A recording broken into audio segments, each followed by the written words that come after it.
गुळंबा बनवणार आहोत. त्याकरता मी ही कैरी घेतली आहे. ही कैरी आहे ना गरम पाण्यामध्ये असं उकळून शिजून घेतली आहे. अशा पद्धतीने ती गार करून घेतली आहे. ह्याच्यातला पल्प आपण काढून घेणार आहोत. वरचं साल काढून टाकणार आहोत, बी काढून टाकणार आहोत. त्याकरता मी गूळ घेतलाय, चिरून घेतलाय. समजा 1 वाटी बल्प असेल तेवढं 1 वाटी गूळ घ्या. अर्धा वाटी असेल तर अर्धा वाटी गूळ घ्या. जसं तुम्हाला असं गोड जास्त वाटत असेल ते कमी जास्ती करू शकता. 1 चमचा विलायची पूड घेणार आहे आणि 3 लवंग घेतलेत मी आणि थोडंसं तेल घेत आहे. आपण गुळंब्याची प्रोसेस पाहूया. आपण कैरीचा मधला जो गर असतो तो काढून घेत आहोत. कैरी शिजल्यानंतर अशी थंड झाल्यावर असा कलर असतो आणि त्या पद्धतीने हळूवारपणे आपण याला असं काढून घेणार आहोत. याचा पल्प आपण सगळं काढून घेणार आहोत. असं चमच्याने हळूवार पद्धतीने काढून घ्यायचं. अशाच पद्धतीने कैरीचा असा सगळा मधला गर जो आहे बल्ब मधला तो काढून घेतलाय. आता आपण पुढची प्रोसेस बघूया. पातेले ठेवलंय, तापलंय. त्याच्याकरता मी थोडंसं तेल टाकलेलं आहे, नाही एकदम थोडंसं टाकलंय. त्यामध्ये आपण लवंग टाकून घेणार आहोत.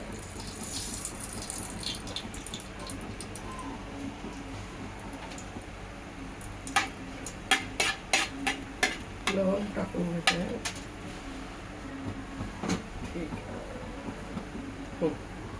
त्यानंतर आपण त्यामध्ये गूळ टाकून घेते. गॅस बारीक करायचा आहे. त्यानंतर आपल्याला हा बल्ब काढलेला कैरीचा तोही टाकून घ्यायचा.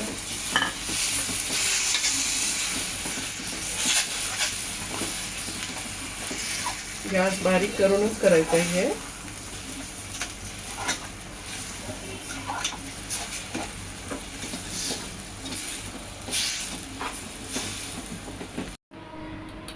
आपण पाव चमचा विलायची पूड टाकून घेत आहोत. ह्याच्यात गूळ सगळा वितळून घेतलाय. आता स्लो गॅसवरती 1-2 मिनिटे. नंतर थंड झाल्यानंतर हे घट्ट होतं. फ्रीजमध्ये ठेवून खाऊ शकता.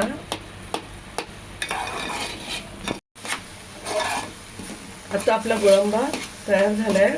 मी स्लो गॅसवरती फक्त 5 मिनिटे एकदम स्लो गॅसवरती केलाय. झालंय. सर्व एकत्र व्हायला लागलं की ओळखायचं झालंय. त्यातला गूळ वितळून वगैरे सगळं एकत्र व्हायला लागलं की झालं समजायचं. फ्रीजमध्ये महिनाभर सुद्धा राहू शकतो थंड करून. आता आपण हे रेडी झालंय, सर्व करून घेऊया. आपला गुळंबा सर्व केलेला आहे. हे तुम्ही चपाती सोबत खाऊ शकता, तसं पण खाऊ शकता. मस्त खा, स्वस्त राहा, आनंदित राहा. लाईक करा, शेअर करा, सबस्क्राईब करा आणि धन्यवाद.